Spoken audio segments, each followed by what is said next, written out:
Hello guys, तर स्वागत आहे तुमचं आपल्या या यूट्यूब चॅनलवरती. मित्रांनो, चॅनलवर नवीन असाल तर चॅनलला सबस्क्राईब नक्की करा आणि अशाच नवनवीन अपडेट्स आपल्या चॅनलवरती पाहत राहा. चला तर मग आपण पाहूयात लपंडाव या मालिकेचा आजचा रिव्ह्यू. तर मित्रांनो, आता इथे ही जी मनस्विनी आहे ना, तिला गुरुजींनी केलेलं भाकीत आठवत असतं. गुरुजींनी केलेलं भाकीत तिच्या नजरेसमोरून जातच नाही आहे, कारण गुरुजींनी सांगितलं आहे की हा जो काही चेहरा आहे ना तुझा, तो चेहराच तुझा घात करणार आहे. तर आता गुरुजी असं का बोलले असतील आणि हे बाकीत खरं ठरणार आहे का? म्हणजे माझा चेहरा म्हणजे काय, नक्की काय घडणार आहे माझ्या आयुष्यात अजून वाईट? मी ही प्रॉपर्टी मिळवण्यासाठी खूप कष्ट केले आहेत आणि आता सध्या माझ्याकडे प्रॉपर्टीचे पेपर्स देखील नाही आहेत. म्हणजे नक्की काय वादळ येणार आहे माझ्या आयुष्यात? हा विचार आता इथे ती तेजस्विनी करत असते. पण आता काही झालं तरी तिला ही प्रॉपर्टी तिच्या हातून जाऊ द्यायची नसते. ती बोलते की मी कित्येकांचे या प्रॉपर्टीसाठी जीव घेतले आहेत, पण मी अशी सहसा ही प्रॉपर्टी माझ्या हातून जाऊ देणार नाही.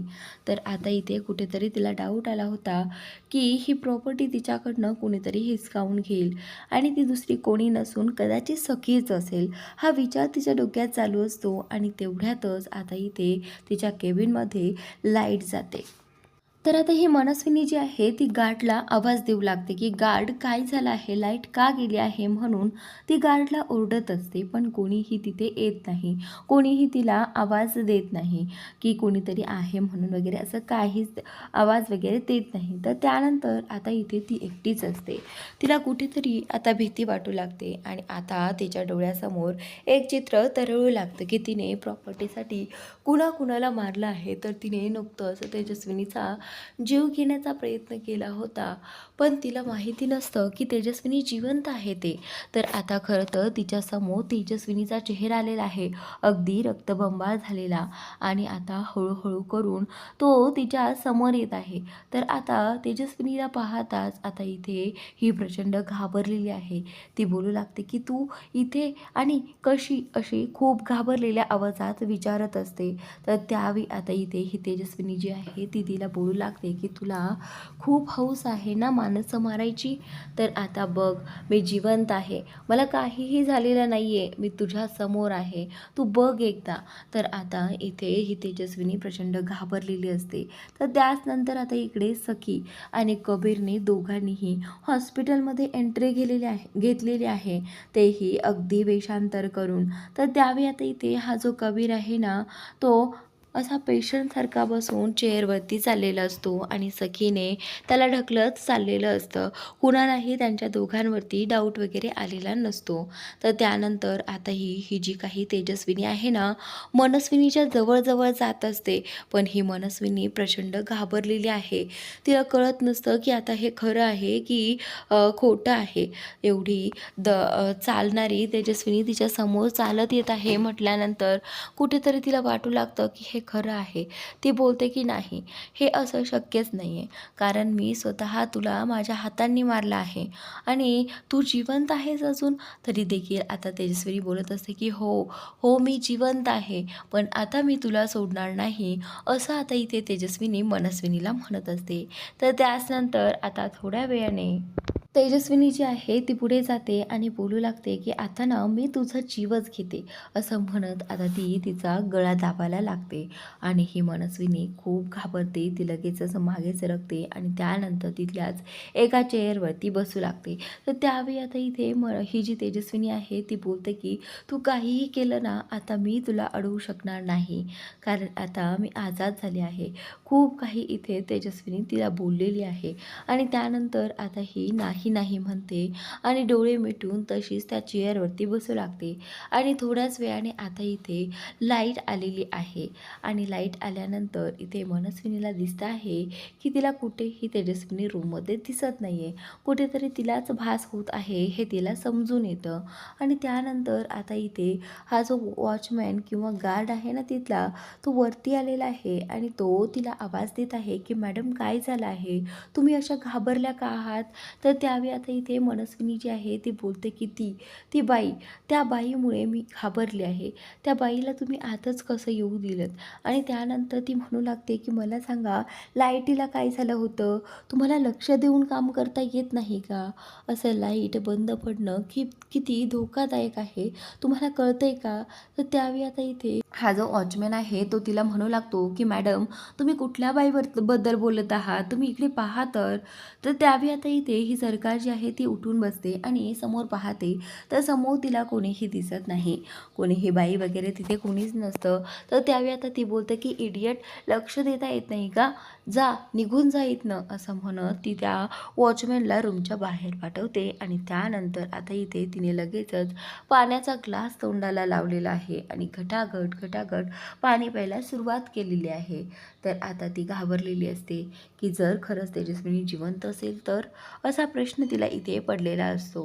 तर त्यानंतर आता इकडे कबीर आणि सखी दोघेही जण हॉस्पिटलमध्ये पोहोचलेले आहेत. आणि आता त्या ज्या फाईल ठेवलेल्या असतात त्या ठिकाणी ते पोहोचल्यानंतर त्यांनी फाईल शोधायला देखील सुरुवात केलेली आहे. एक फाईल शोधण्यासाठी दोघेही कामाला लागलेले असतात, पण ती फाईल त्यांच्यासाठी खूप महत्त्वाची असते हे फक्त जास्त करून सखीलाच माहिती असतं. तर त्यानंतर सखी जेव्हा फाईल शोधत असते त्यावेळी सखी एका साईडला आणि कबीर एका साईडला असे मिळून दोन्ही साईडला ती फाईल शोधत असतात. आणि ज्यावेळी आता कबीरने खूप साऱ्या फाईल पाहिल्या आणि त्यानंतर आता त्याला एक फाईल अशी दिसते जी फाईल कदाचित त्यांच्या कामाची असेल. तर त्यावेळी त्याने नाव वाचलं आहे की त्यावरती तेजस्विनी कामत असं नाव लिहिलेलं होतं. ज्यावेळी ती फाईल त्यांना सापडते त्यावेळी लगेचच कबीरने सखीला बोलावलं आणि सखीला सांगितलंय की सखी, आता काळजी करायचं काहीच काम राहिले नाही आहे, कारण आपल्याला फाईल मिळाली आहे. तर आता सखी ही खूप खुश होते. सखी बोलते की खरंच आज फक्त तुझ्यामुळेच मला ही फाईल मिळाली आहे. तू जर धाडस करून मला इथे घेऊन आला नसतास तर आज मला ही फाईल कधीही मिळालेली नसती. तर त्यावेळी आता कबीर बोलतो की हे बघ, तू ते सगळं राहू दे, पण आता आपल्याला इथून निघायला हवं. असं म्हणताच पुढे एक व्यक्ती समोर येतो जो की त्या हॉस्पिटलमध्ये काम करत असतो. आणि त्यावेळी आता तो व्यक्ती त्या दोघांना तिथे पाहतो आणि पाहिल्यानंतर तो बोलतो की मला सांगा, तुम्ही दोघं कोण आहात? मला तर ना तुम्ही अनोळखी वाटत आहात. तर त्यावेळी आता कबीर जो आहे तो बोलतो की हे पहा, आमचं ऐकून तरी घ्या. तर त्यावेळी तो माणूस आहे तो बोलतो की म्हणजे तुम्ही चोर आहात, तुम्ही इथे फाईल चोरण्यासाठी आला आहात का? तर त्यावेळी आता इथे कबीर आणि सखी त्याला सांगण्याचा प्रयत्न करू लागतात, पण त्याला एकही शब्द ऐकायचा नसतो. त्याला माहिती आहे की हे चोरच आहेत आणि नक्कीच इथे काहीतरी शोधण्यासाठी आलेले आहेत. तर लगेचच तो माणूस जो आहे तो बाहेर पळत जातो, जेणेकरून तो आणखी काही माणसांना बोलावून घेऊन येईल. तर सखीला आणि इथे कबीरला बाहेर पडायचंच असतं. तेवढ्यात आता त्या चेअरला सखीचा जो काही पैंजण आहे तो गुंततो आणि त्यामुळे आता तो पैंजण काढण्यामध्येच वेळ जातो. कबीर खाली वागतो आणि पैंजण काढू लागतो. तोपर्यंत इथे काही माणसं त्यांच्याकडे आलेले असतात.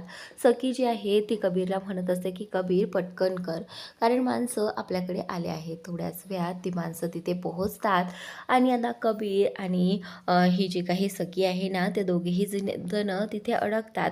तर आता ते माणसं त्यांचा रस्ता अडवण्याचा प्रयत्न करतात, पण कबीरने सखीला खुणावलं की तू त्या चेअरवरती बस.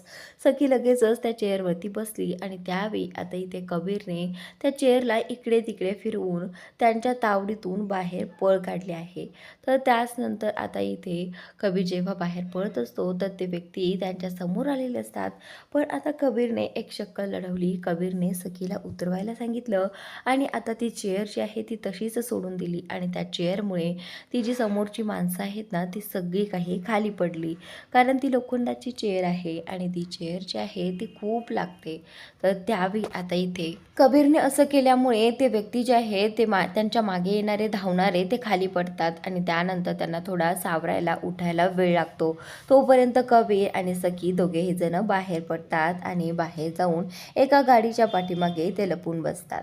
तर त्यानंतर ही माणसं उठतात आणि त्यांचा पाठलाग करू लागतात, पण कुठेही त्यांना सखी आणि कबीर दिसत नाहीत. कबीर आणि सखी इकडे एका ॲम्ब्युलन्सच्या मागे लपून बसलेले असतात. पण आता ही जी व्यक्ती आहेत ना, ते फाईल शोधण्यासाठी जे आले होते, त्यांच्या मागे पळत होते फाईल घेण्यासाठी.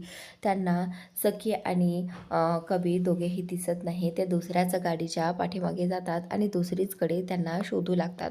तर त्यावेळी आता सखी जी आहे ती बोलते की फक्त तुझ्यामुळे आज मी वाचले आहे. खरं तर थँक्स, तू आज मला या सगळ्यातून वाचवलं आहेस. तर आता कबीर बोलतो की काय थँक्स, हे कशासाठी? तर त्यावेळी आता इथे ही जी सखी आहे ना ती बोलू लागते की आज जे काही केलं आहे ना त्या सगळ्यासाठी थँक्स. तर त्यानंतर आता इथे कबीर जो आहे तो बोलू लागतो की सखी, मी तुझ्याबरोबर 7 फेरे घेतले आहेत आणि मी ठरवलं आहे की तुझी नेहमी साथ देईल. आणि हे थँक्स कशासाठी मग? तर त्यावेळी आता सखी बोलते की हे बघ कबीर, तू कुठल्या हेतूने माझ्याशी लग्न केलं होतं, ते 7 फेरे माझ्याशी घेतले होते, ते मला चांगलंच माहिती आहे. त्यामुळे तू प्लीज आता स्वतःला असं चांगला नवरा वगैरे म्हणून घेऊ नकोस. तर त्यावेळी आता ही जी सखी आहे ना, ती तिथून निघून जाते. सखी गेल्यानंतर हा जो कबीर आहे तो बोलू लागतो की हे बघ सखी, आधी मी तुझ्यावर प्रेम वगैरे तर करत नव्हतो लग्नाच्या आधी, पण लग्न झाल्यानंतर माझ्यामध्ये खूप बदल झाले आहेत आणि त्याच नंतर मी तुझ्या प्रेमात पडलो आहे, असं देखील कबीर इथे ती गेल्यानंतर म्हणत असतो. कबीर सखीवरती किती प्रेम करत आहे हे तर आपल्याला दिसत आहे. पण सखी जी आहे ती अजून ॲक्सेप्ट करायला तयारच नसते. कुठेतरी तिला वाटत असतं की कबीरने तिला धोका दिला आहे. पण नाही, कबीर तेव्हा तसं काही वागला असेल, पण आत्ता कबीर तिच्यावरती प्रचंड प्रेम करत आहे. तर आता इकडे ही नंदा मावशी मस्त सोफ्यावरती ऐटीत बसून तिला टी व्ही पाहायचा असतो. पण तिला त्या रिमोटने टी व्हीच ऑन होत नाही. तर ती बोलते की काय करावं, हे डबडं मला चालूही होत नाही. तर त्याचनंतर आता तिला समोर पेपर दिसतो. पेपर दिसल्यानंतर ती लगेचच तो पेपर हातात घेते आणि पेपर पाहू लागते. तर त्या पेपरमध्ये अशी काही धक्कादायक न्यूज असते, ती पाहून तिला खूप मोठा धक्का बसतो. तर त्याचनंतर आता इथे ज्यावेळी तिने पेपर उघडला आहे त्यावेळेस तिथे तिला तेजस्विनी कामतचा फोटो दिसलेला आहे. आणि त्या फोटोमध्ये आता तिला असं दिसत आहे की काहीतरी न्यूज दिलेली आहे तेजस्विनी कामतबद्दल. पण या बाईला नीट वाचताही येत नसतं. ती बोलते की मी राहिले अंगठा बहादूर, मग मला आता हे वाचता कसं येईल आणि मी हे वाचायला कोणाला सांगू, कळत नाही. तर त्यावेळी आता इथे ती तोच विचार करत असते की काय करू, मला तर हे ऐकायचं आहे की हिच्याबद्दल नक्की पेपरमध्ये काय छापून आलेलं आहे. तर तेवढ्यातच वरतून ती मुलगी येते छोटी आणि ती बोलते की बहुतेक हिला वाचता येत असेलच, शाळेत जाती म्हटल्यानंतर वाचता येत असेल, मी आता हिलाच बोलावते. असं म्हणत आता या नंदा मावशीने त्या मुलीला खाली बोलावलेलं आहे. खरं तर ती मुलगी खालीच येत असते आणि तिच्या हातात अभ्यासाचं पुस्तक वगैरे असतं. तर त्यावेळी नंदा मावशी जी आहे ती बोलते की बाळा, एक काम करतेस का गं माझं? तर त्यावेळी आता ती बोलते की हा बोला ना, काय करायचं आहे? तर त्यावेळी आता इथे ती सांगू लागते की तुला वाचता येते ना, वाचता येत असेल तर मला प्लीज एवढं वाचून दाखवशील का? तर त्यावेळी आता ती बोलते की हो, द्या इकडे माझ्याकडे, मी वाचून दाखवते. असं म्हणत आता ती वाचून दाखवते की तेजस्विनी कामत हरवल्या आहेत. हे टायटल जे आहे ते तिने अगोदर वाचलेलं असतं आणि खाली तेजस्विनीबद्दलच काही माहिती दिलेली असते. तर त्यानंतर इथे आता ही जी नंदा मावशी आहे ती बोलते की काय अशी न्यूज आहे का? तर आता ही प्रश्न विचारू लागते की पण तेजस्विनी कामत तुम्ही सांगितल्यानुसार तर देवाघरी गेल्या होत्या ना, मग आता इथे असं का दिलं आहे की त्या हरवल्या आहेत? मला तर ना बाबा काही कळतच नाही आहे, अशी ही मुलगी इथे म्हणत असते. नंदा मावशी जी आहे ती बोलते की ए बाई, तू त्याचा विचार नको करूस. तर आता इथे ती जायला लागते. तेवढ्यातच नंदा मावशी तिला थांबवतात, पाठीमागे बोलवतात आणि म्हणतात की हे बघ, तू जर मला हे आणखी वाचून दाखवलंस ना, तर तुला एक माझ्याकडनं हे पैसे किंवा आईस्क्रीम वगैरे काहीतरी मिळेल. तर आता ती बोलते की ठीक आहे. असं म्हणत आता ती पुढची न्यूज जी आहे ती वाचू लागते की तेजस्विनी कामत जी आहे ती हरवली आहे आणि जो कोणी तिला सापडून देईल, जो कोणी तिचा ॲड्रेस माहिती करून देईल, त्या व्यक्तीसाठी इथे 2 लाखांचं बक्षीस ठेवलेलं आहे, असं ती मुलगी इथे नंदा मावशीला सांगू लागते. तर नंदा मावशी जी आहे ते बोलते की हो, अगदी बरोबर आहे. तू आता जाऊ शकतेस हां. तर त्यानंतर आता इथे ती वाट पाहत असते की ही नंदा मावशी मला काय देईल? तर तिने लगेचच काही पैसे खिशातनं काढले आहेत तिच्या पटव्यामधनं आणि त्या मुलीच्या हातात ठेवले आहे आणि तिला सांगितलं आहे की हे बघ पोरी, तू आज ना एक काम कर, तू आज ना चॉकलेटच खा, मी तुला उद्या आईस्क्रीम आणेल हां. तर त्यावेळी आता ती मुलगी जी आहे ती बोलते की ठीक आहे आजी, असं म्हणत ती आता घराच्या बाहेर पडते आणि त्याचनंतर आता ही जी काही म्हातारी आहे ती बोलू लागते, आता मलाच काहीतरी बघावं लागेल. जर मी या तेजस्विनीचा ॲड्रेस त्यांना सांगितला, तर मला 2 लाख रुपये मिळतील आणि ही किती छोटी गोष्ट आहे ना, मी आत्ता करून दाखवेन. पण फक्त मला त्यासाठी मला माझा फोन आणि एकदा प्रॅक्टिस करायला हवी, असं म्हणत ती आता तो पेपर जो आहे तो फाडते आणि रूममध्ये तो फोटो घेऊन येते. तर त्यानंतर रूममध्ये आल्यानंतर इथे त्या मुलीकडून तिने तो नंबर देखील डायल करून घेतलेला असतो, जेणेकरून तिला त्या नंबरवरती फोन करायचा असतो आणि त्याचनंतर आता इथे ती रूममध्ये येते आणि ती बोलते की फोन लावायच्या आधी मला थोडी ना प्रॅक्टिस करावी लागेल आणि मगच त्यांच्याशी बोलावं लागेल. तर आता इथे ही जी काही नंदा मावशी आहे ना, ती प्रॅक्टिस करू लागते की कसं मी त्या माणसाशी बोलणार आहे. तर त्यावेळी आता ती बोलते की हॅलो, तुम्हाला तेजस्विनी कामतचा ॲड्रेस हवा होता ना? तर त्याबद्दल मला सगळं काही माहिती आहे. जर तुम्हाला हवं असेल तर आत्ताच्या आत्ता ते 2 लाख रुपये मला पाठवा, म्हणजे तुम्हाला तो ॲड्रेस मिळूनही जाईल, असं ती आता इथे फोनवर म्हणत असते. खरं तर ती हे सगळं खोटं म्हणत असते. पण आता इकडे ही जी मनस्विनी आहे ना, तिला कळणार आहे की ही नंदा मावशी तिच्याशी किती मोठं खोटं बोलत आहे. कारण ती वाटेत म्हणजेच रस्त्यात ती दरवाजात उभी असते आणि नंदा मावशीने हे सगळं पाहिलेलं असतं. तर त्यावेळी आता नंदा मावशीला तर इकडे इंडिकेटर लागले आहेत. नंदा मावशीने तिला वाटतं की आता मी हे सगळं बोलून ना खूप मोठी चूक केली आहे. तर आता इथे ही जी सरकार आहे ना, ती दारात उभी राहूनच एड्याची जत्रा कुठली, असं म्हणत आता ती आतमध्ये येते. आतमध्ये आल्यानंतर इथे आता या नंदा मावशीला चांगलीच धमकी देते की तू माझ्याशी खोटं बोललीस, तुला तेजस्विनी जिवंत आहे हे माहिती असून सुद्धा तू हिम्मत कशी केली माझ्याशी खोटं बोलायची. तू मला हे आधीही सांगू शकली असते, पण तू मला सांगण्यासाठी रिस्क घेतली नाही का? का नाही घेतली? तर त्यावेळी आता नंदा मावशी जी आहे ती काहीच बोलत नाही. ती फक्त एवढंच म्हणत असते की हे बघ, मला काही माहिती नाही आहे, तू जे काही ऐकलं आहेस ते सगळं काही खोटं आहे. तर त्याचनंतर आता इथे नंदा मावशी जी आहे ती बोलते की तुला काय वाटतं, जर मला माहिती असतं तर मी तुला सांगितलं नसतं? हे बघ, हे शक्यच नाही आहे. आपण जे काही प्लॅन करतो आहे ते दोघी मिळून करत आहेत आणि मग मी तुला सांगणार नाही असं होईल का कधी, असं नंदा मावशी तिला म्हणू लागते. तर तर ही सरकार जी आहे ती बोलते की आत्ताची आत्ता सांग की ती तेजस्विनी कुठे आहे ते, मला आत्ताच कळलं पाहिजे, मला जास्त नाटकं नको आहेत. तर त्यावेळी आता नंदा मावशी जी आहे ती सांगायला तयारच नसते. तर पुढील भागात इकडे आता हा जो कबीर आहे ना, त्याला एक फोन आलेला असतो, तोही अननोन नंबरवरून. तर आता इथे खरं तर हा फोन लावलेला असतो तो तेजस्विनी कामतने आणि त्याच वेळी आता तो म्हणत असतो की हा नंबर तर ओळखीचा वाटत नाही आहे. तरी देखील तो फोन घेतो. फोन घेतल्यानंतर त्याला तिकडून तेजस्विनीचा आवाज येऊ लागतो. तर तो बोलतो की हॅलो हॅलो, कोण बोलतोय?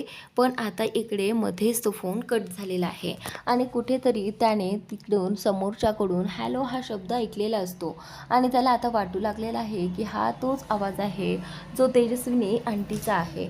तर त्याचवेळी आता इकडे या मनस्विनीने इथे या म्हातारीच्या डोक्यावरती ती रिव्हॉल्वर ठेवलेली आहे आणि ती रिव्हॉल्वर ठेवून तिला धमकी देत असते की लवकर सांग की तेजस्विनी कुठे आहे, तिला कुठे लपून ठेवलं आहे, मला तिचा पत्ता कळायलाच हवा.